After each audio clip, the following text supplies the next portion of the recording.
हर वर्ष अगली श्रेणी में प्रवेश करते समय मुझे पुरानी पुस्तकें मिला करती। हमारे हेडमास्टर शर्मा जी एक लड़के को उसके घर जाकर पढ़ाया करते थे। वे धनाढ्य लोग थे। यहाँ पर धनाढ्य का आशय अधिक धन वाले से है। लेखक कहते हैं कि वे जब हर साल अगली श्रेणी में प्रवेश करते समय अर्थात जब वो अगली कक्षा में जाते थे तो उन्हें पुरानी पुस्तकें मिल जाया करती थी। और जो उनके हेडमास्टर थे शर्मा जी, वे एक लड़के को उनके घर जा कर के पढ़ाया करते थे। वे लोग अधिक धन वाले थे। उनका लड़का मुझसे 1-2 साल बड़ा होने के कारण मेरे से एक श्रेणी आगे रहा। जो उनका लड़का था जो हेडमास्टर जी से पढ़ता था, वह 1-2 साल लेखक से बड़ा था, इसलिए वह एक श्रेणी अर्थात एक कक्षा लेखक से आगे था।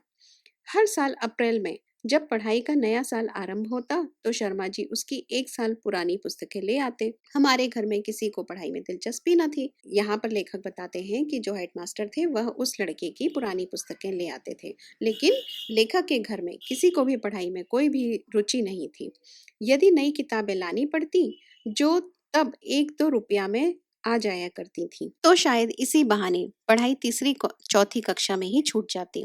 यहाँ पर लेखक बताते हैं, यदि हमारे घर परिवार वालों को नई किताब लानी पड़ती जो कि 1-2 रुपए में आया करती थी, यदि ऐसा होता तो उनकी पढ़ाई तीसरी चौथी कक्षा में ही छूट जाती। कोई 7 साल स्कूल में रहा तो एक कारण पुरानी किताबें मिल जाना भी था।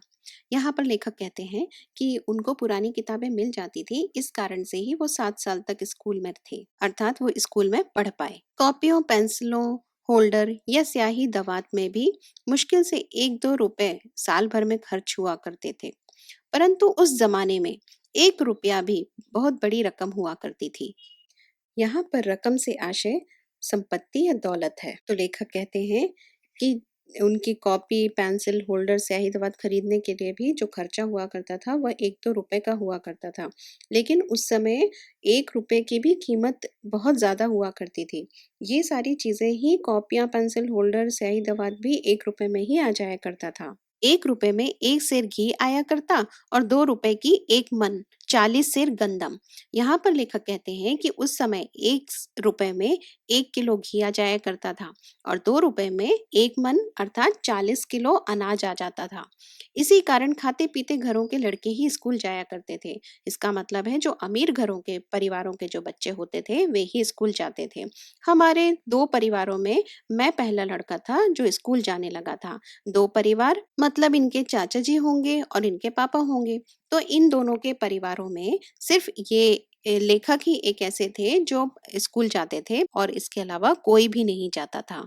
परंतु किसी भी नई श्रेणी में जाने का ऐसा चाव कभी भी महसूस नहीं हुआ जिसका जिक्र कुछ लड़के किया करते। बच्चों, यहाँ पर चाव का आशय शौक और इच्छा है और जिक्र का आशय है चर्चा। जब बच्चे आपस में एक दूसरे से चर्चा किया करते थे तो वे ये भी बोलते थे कि उन्हें स्कूल जाना, नई क्लास में जाना अच्छा लगता है। लेकिन कभी लेखक ने ऐसा नहीं बताया, उन्होंने ऐसा कभी महसूस ही नहीं किया कि उन्हें नई क्लास में जाने का शौक है या उनकी इच्छा है। अजीब बात थी कि मुझे नई कॉपियों और पुरानी पुस्तकों में से ऐसी गंध आने लगती कि मेरा मन उदास होने लगता था।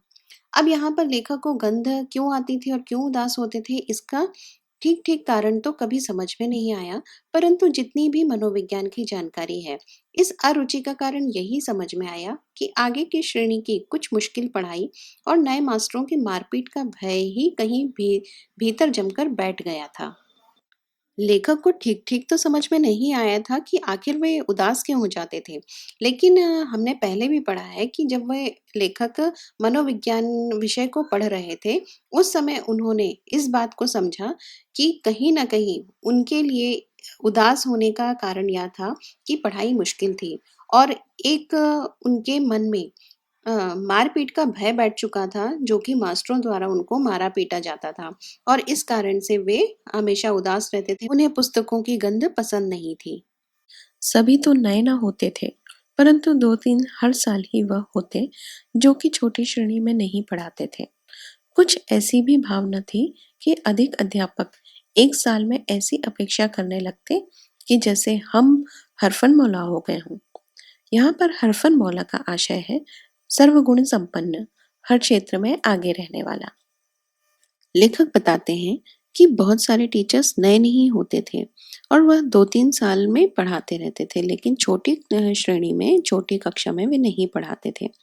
कुछ ऐसी भावना थी कि अध्यापक 1 साल में हमसे अपेक्षा करने लगते, अर्थात यहाँ पर अपेक्षा करने का बोला है कि शिक्षक की ऐसी भावना हुआ करती थी, ऐसी मंशा हुआ करती थी कि हम यदि आगे बढ़ गए हैं, हम यदि अगले साल अगली श्रेणी में पहुँच चुके हैं, तो हम सर्वगुण संपन्न हो गए हैं, अर्थात हमसे सब कुछ आने लगा है। यदि उनकी आशाओं पर पूरे नहीं हो पाते, तो कुछ तो जैसे चमड़ी उधेड़ देने को तैयार रहते।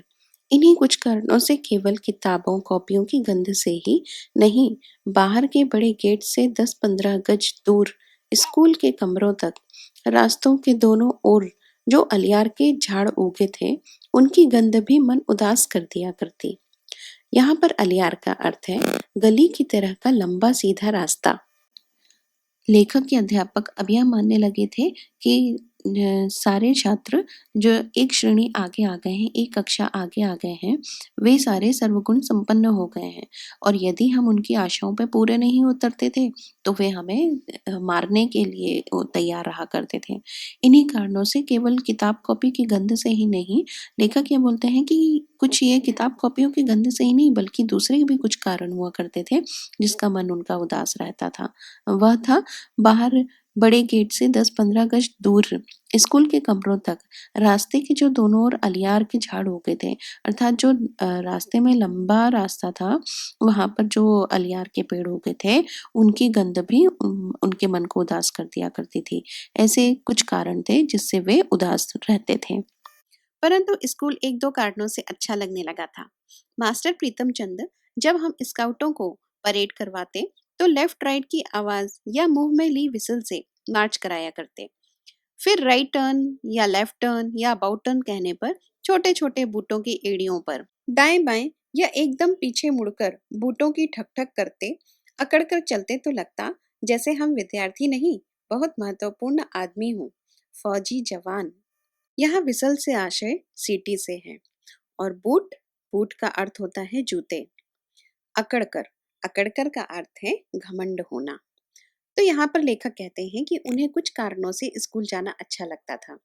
जैसे मास्टर प्रीतम चंद जी जब स्काउटों से परेड करवाते थे तो उनके मुंह से जो लेफ्ट राइट की आवाज निकलती थी और जो वो सीटी बजाया करते थे, फिर लेफ्ट टर्न कहना, राइट टर्न कहना, अबाउट टर्न कहना, ऐसे करने से जो वे लोग छोटे छोटे जूते पहने रहते थे उससे ठक ठक करके जो आवाजें आया करती थी, उस समय उन्हें बच्चों को बहुत घमंड हो जाया करता था और वो ये कहते थे कि हम विद्यार्थी नहीं, हम फौजी जवान हों जैसे। दूसरे विश्व युद्ध का समय था, परंतु हमारी नाभा रियासत का राजा अंग्रेजों ने 1923 में गिरफ्तार कर लिया था और तमिलनाडु में कोडाईकेनाल में ही जंग शुरू होने से पहले उसका देहांत हो गया था। यहाँ पर लेखक बता रहे हैं कि यह उस समय की बात है जब दूसरा विश्व युद्ध होने वाला था, परंतु हमारी नाभा रियासत के राजा अंग्रेजों ने 1923 में गिरफ्तार कर लिया था। उस समय जो उनके रियासत के राजा थे, उनको अंग्रेजों ने गिरफ्तार कर लिया था और तमिलनाडु में कोडाई केनाल में ही जंग शुरू होने से पहले उनका देहांत हो गया था, अर्थात वो कोडाई केनाल जो एक जगह है तमिलनाडु में, वहां वे खत्म हो गए थे। उस राजा का बेटा कहते थे अभी विलायत में पढ़ रहा था। विलायत का आशय है देश से बाहर, तो उनका राजा क्या था, देश से बाहर पढ़ाई कर रहा था। इसीलिए हमारे देसी रियासत में भी अंग्रेज की ही चलती थी। फिर भी राजा के न रहते अंग्रेज हमारी रियासत के गांवों से जबरन भर्ती नहीं कर पाया था। लेखक यहाँ पे बता रहे हैं कि जब उनके गांव में उनका राजा नहीं था, अर्थात वो तो पहले ही खत्म हो गया था, तो राजा के न रहते वहां पर अंग्रेजों का ही शासन हुआ करता था।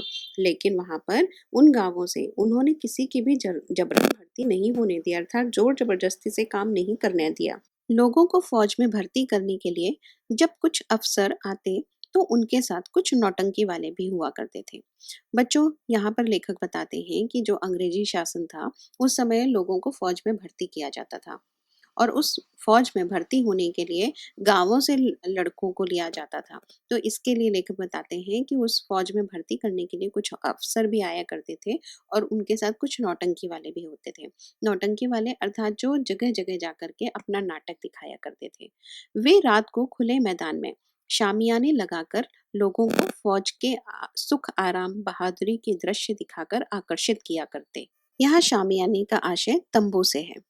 तो लेखक बताते हैं कि जब वहाँ पर वो लोग नौटंकी वाले आते थे तो रात को खुले मैदान में अपना तंबू लगाते और लोगों को फौज के सुख आराम बहादुरी के दृश्य वहाँ पर दिखा करके लोगों को अपनी ओर आकर्षित करते थे, अपनी ओर आने के लिए झुकाव पैदा करते थे कि वे लोग आकर के उस फौज में भर्ती हो जाएं। लेखक को अभी उनका एक गाना भी याद है।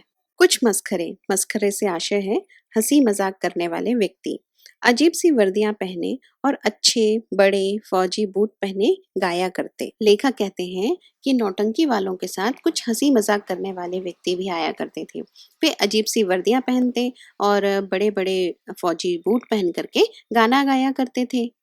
भर्ती हो जा रे रंगरूट, भर्ती हो जा रे, अठे मिले से टूटे लीतर उठे मिलिंदे बूट, भर्ती हो जा रे रंगरूट, अठे पहन से फटे पुराने उठे मिलेंगे सूट। यहाँ रंगरूट का आशय है सेना या पुलिस आदि में भर्ती होने वाला नया सिपाही। अठे, अठे का आशय है यहाँ, और लीतर, लीतर का आशय है फटे पुराने खस्ताहाल जूते। उठे, उठे का आशय है वहां। तो लेखक कहते हैं कि जो मस्खरे आया करते थे, जो हंसी मजाक करने वाले नौटंकी के साथ में आया करते थे, वो एक गाना गाते थे। वह कैसा था? वे कहते कि आप भर्ती हो जाओ हमारी इस फौज में, एक नए सिपाही की तरह भर्ती हो जाओ, क्योंकि यहाँ पर तो आपको फटे पुराने जूते मिलते हैं और वहां जाओगे तो आपको नए जूते मिलेंगे। भर्ती हो जा रे रंगरूट, हो जा रे भर्ती रंगरूट, अठे पहन से फटे पुराने उठे मिलेंगे सूट। अर्थात यहाँ पर आप अभी फटे पुराने कपड़े पहनते हैं, लेकिन आप सेना में भर्ती हो जाओगे तो आपको नए कपड़े नए सूट मिलेंगे और सेना में भर्ती होने के लिए प्रेरित करते। और नए युवक भी इन गानों से आकर्षित हो जाते और फौज में भर्ती होने के लिए तैयार हो जाया करते थे। कभी कभी हमें भी महसूस होता था कि हम भी फौजी जवानों से कम नहीं हैं। धोबी की धुली वर्दी और पॉलिश किए बूट और जुराबों को पहने जब हम स्काउटिंग की परेड करते तो लगता हम फौजी ही हैं। यहाँ पर लेखक बताते हैं कि वे भी अपने आप को फौजियों से कम नहीं समझते थे। उन्हें ऐसा क्यों लगता था? क्योंकि जब वे स्काउटिंग की परेड करते थे तो धुले हुए वर्दी पहनते थे, पॉलिश किए हुए बूट पहनते थे, जुराबों को भी पहनते थे, जिससे उन्हें फौजियों जैसी फीलिंग आती थी। मास्टर प्रीतम चंद को स्कूल के समय में कभी भी हमने मुस्कुराते या हंसते ना देखा था। उनका ठिगना कद, दुबला पतला परंतु गठीला शरीर, माता के दागों से भरा चेहरा और बाज सी तेज आंखें, खाकी वर्दी, चमड़े के चौड़े पंजों वाले बूट, सभी कुछ ही भयभीत करने वाला हुआ करता था। यहाँ ठिगना का आशय है छोटा और गठीला का आशय है पुष्ट शरीर का होना। तो लेखक कहते हैं कि उनके जो मास्टर प्रीतम चंद थे, पीटी सर थे, उनको स्कूल में कभी भी हमने मुस्कुराते या हंसते हुए नहीं देखा था। लेकिन उनका जो कद काठी थी, उनकी छोटा सा कद था और शरीर उनका दुबला पतले लेकिन पुष्ट था और माता के दागों से अर्थात चेचक के दागों से भरा हुआ उनका चेहरा था। बाज की तेज आंखें थी अर्थात गिद्ध जैसी उनकी तेज आंखें हुआ करती थी। खाकी वर्दी पहने, चमड़े के चौड़े पंजों वाले जूते पहनने थे। ये सभी लेखक को भयभीत करने वाले हुआ करते थे। उनके बूटों की ऊंची एड़ियों के नीचे भी खुरियां लगी रहती, जैसे तांगे के घोड़े के पैरों में लगी रहती हैं। अगले हिस्से में पंजों के नीचे मोटे सिरों वाले कील ठुके होते। यदि वह सख्त जगह पर भी चलते तो खुरियों और कीलों के निशान वहां पर भी दिखाई देते।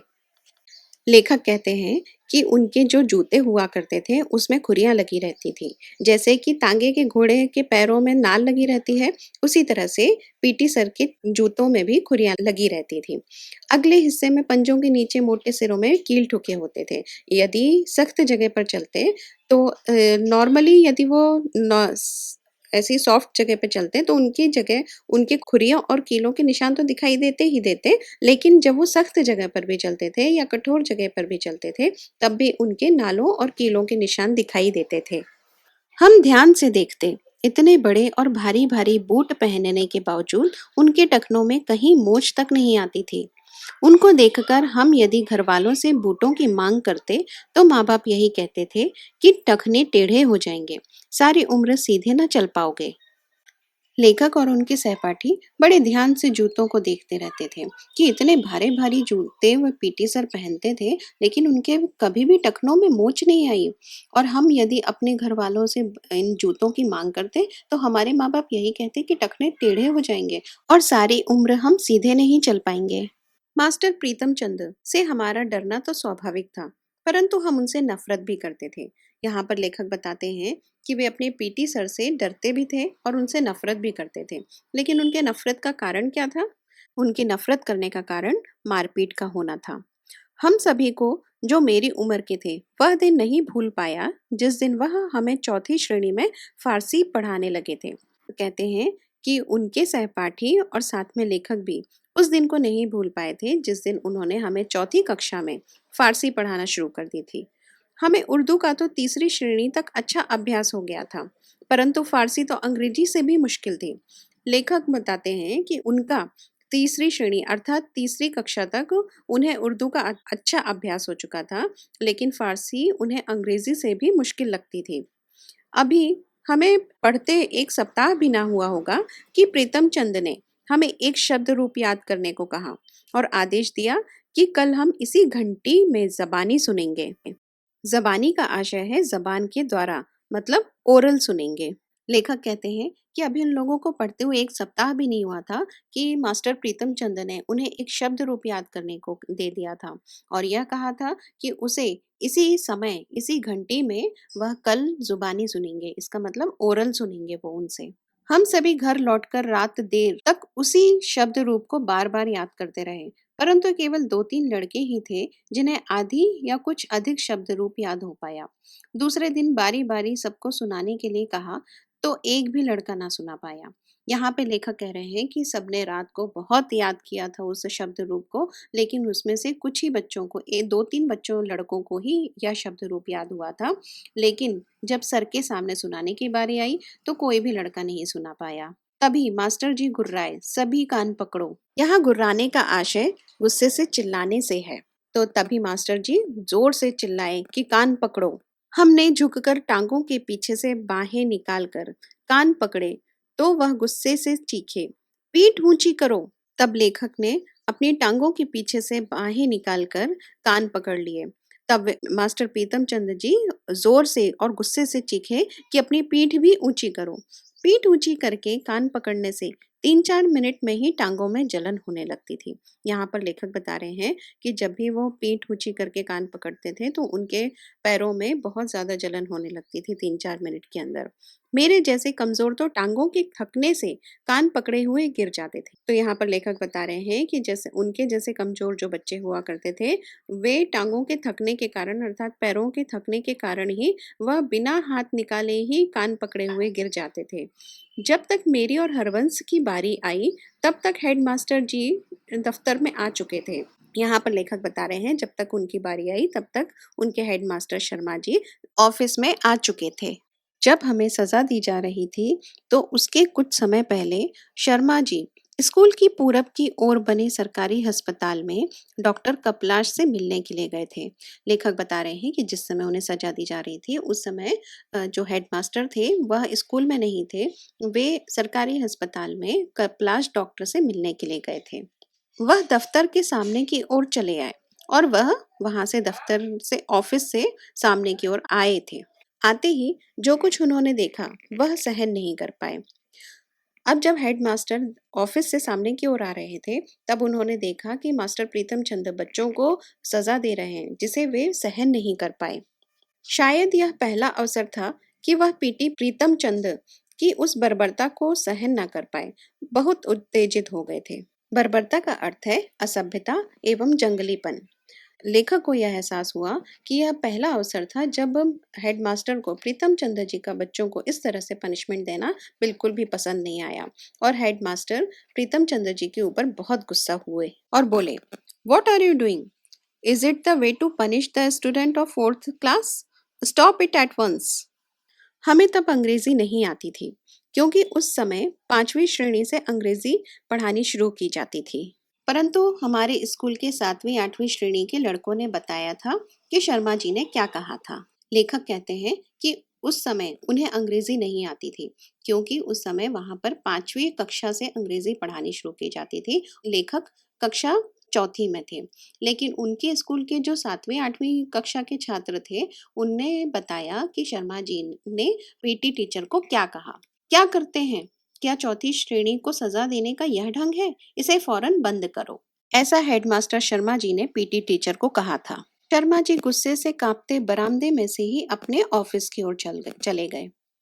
फिर जब प्रीतम चंद कई दिनों तक स्कूल नहीं आए, तो यह बात सभी मास्टरों की जुबान पर थी कि हेडमास्टर शर्मा जी ने उन्हें मुअत्तल करके अपनी ओर से आदेश लिखकर मंजूरी के लिए हमारी रियासत की राजधानी नाभा भेज दिया है। मुअत्तल का अर्थ है निलंबित या निकाल देना, और मंजूरी का आशय है स्वीकृति। फिर जब काफ़ी दिनों तक प्रीतम चंद जी स्कूल नहीं आए, तो सभी मास्टर लोग ये बात करने लग गए थे कि हेडमास्टर शर्मा जी ने उन्हें निकाल दिया है नौकरी से, और यह आदेश लिख दिया है और उसकी मंजूरी के लिए हमारी रियासत की राजधानी नाभा भेज दिया है। वहाँ हरजी लाल नाम के महकमाए तालीम के डायरेक्टर थे, जिनसे ऐसी आदेश की मंजूरी आवश्यक थी। महकमाए तालीम का अर्थ है शिक्षा विभाग। यहाँ पर लेखक बता रहे हैं कि हरजी लाल नाम के डायरेक्टर जो कि शिक्षा विभाग में थे, उनसे इस आदेश की मंजूरी लेनी आवश्यक थी, अर्थात स्वीकृति लेना आवश्यक था। उस दिन के बाद यह पता होते हुए भी कि पीटी प्रीतम चंद को जब तक नाभा से डायरेक्टर बहाल नहीं करेंगे, तब तक वह स्कूल में कदम नहीं रख सकते। बहाल का आशय है पूर्व स्थिति को प्राप्त होना। उस दिन के बाद से जब उन लेखक को यह पता चला कि प्रीतम चंद जी को नाभा के डायरेक्टर जब पूर्व स्थिति को नहीं देते, जैसा कि वह स्कूल में पहले थे वैसा नहीं रखते हैं, तब तक वे स्कूल नहीं आ सकते हैं। जब भी फारसी की घंटी बजती, तो हमारी छाती धक धक करके फटने को आती। ऐसा क्यों कह रहे हैं लेखक? क्योंकि उस समय उनको फारसी की क्लास पहले पीटी टीचर लिया करते थे। इस कारण से उनको बहुत डर लगने लगता था और उनकी छाती धक धक करने लगती थी। परंतु जब तक शर्मा जी स्वयं या मास्टर नौहरिया राम जी कमरे में फारसी पढ़ाने ना आ जाते, तो हमारे चेहरे मुरझाए हुए रहते। परंतु जब तक शर्मा जी स्वयं या मास्टर नौहरिया राम जी कमरे में फारसी पढ़ाने न आ जाते, हमारे चेहरे मुरझाए रहते। लेखक को यह डर लगा रहता था कि कहीं ऐसा न हो कि मास्टर प्रीतम चंद आ जाएं, और जब तक शर्मा जी या मास्टर नौहरिया उस कमरे में नहीं आ जाते, उनकी कक्षा में नहीं आ जाते फारसी पढ़ाने के लिए, तब तक वे लोग अपने चेहरे मुरझाए रखते थे, क्योंकि उन्हें डर रहता था कि मास्टर प्रीतम चंद न आ जाएं। फिर कई सप्ताह तक पीटी मास्टर स्कूल नहीं आए। पता चला कि बाजार में एक दुकान के ऊपर उन्होंने जो छोटी छोटी खिड़कियों वाला चौबारा किराए पर ले रखा था, वहीं आराम से रह रहे थे। चौबारे का अर्थ है वह कमरा जिसमें चारों ओर से खिड़कियां और दरवाजे हों। फिर कई सप्ताह तक पीटी मास्टर स्कूल नहीं आए। ऐसा लेखक कहते हैं कि बहुत समय तक पीटी मास्टर स्कूल नहीं आए थे, और पता चला कि बाजार में एक दुकान के ऊपर उन्होंने छोटी छोटी खिड़कियों वाला और छोटे दरवाजे का एक किराए पर मकान लेकर के रखा है, जहाँ पे वे आराम से रह रहे हैं। कुछ 7वीं-8वीं के विद्यार्थी हमें बताया करते कि उन्हें मुअत्तल होने की रत्ती भर भी चिंता नहीं है।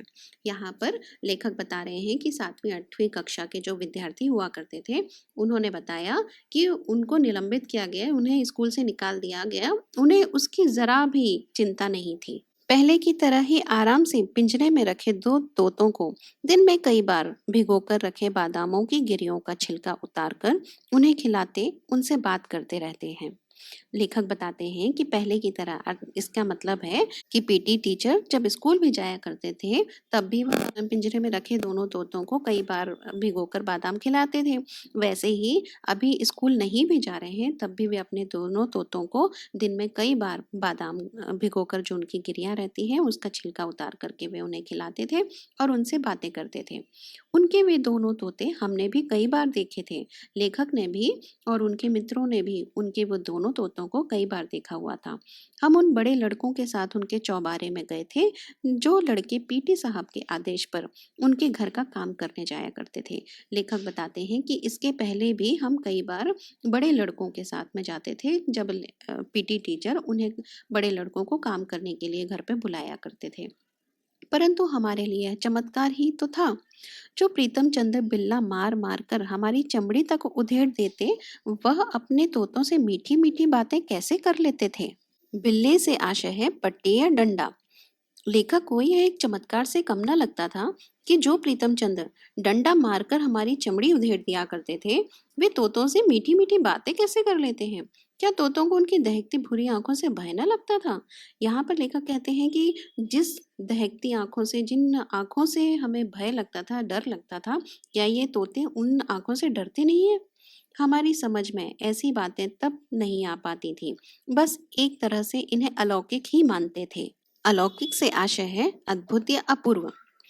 लेखक कहते हैं कि उन्हें ऐसी बातें कभी भी समझ में नहीं आई। यह सिर्फ उन्हें अपूर्व लगता था, अद्भुत लगता था। आशा है बच्चों, आपको यह पाठ अच्छे से समझ में आया होगा और जहाँ कहीं पर भी आपको दिक्कत है, वहाँ पर आप मुझसे पूछ सकते हैं। धन्यवाद।